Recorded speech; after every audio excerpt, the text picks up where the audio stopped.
This is Nepal's most comforting dish, চুকৌনি। চুকৌনিটা আমার কোনোদিন try করা হয়নি।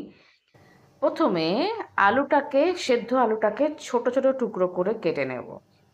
এরপর 200 গ্রাম মতো টক দইয়ের মধ্যে 1 চামচ নুন, 1 চামচ কাশ্মীরি লঙ্কার গুঁড়ো, একটুখানি ধনে গুঁড়ো, স্লাইস করা পেঁয়াজ, হ্যান্ডফুল অফ করিয়েন্ডার লিভস।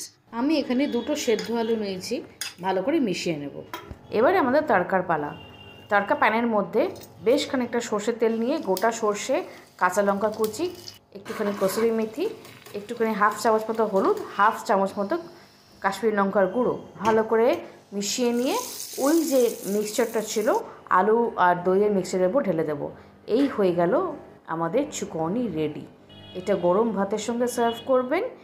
এটা কিন্তু খেতে, বাঙালি টেস্ট পাবেন না, কিন্তু খেতে একদম অন্যরকম। একবার ট্রাই করে অবশ্যই জানাবেন।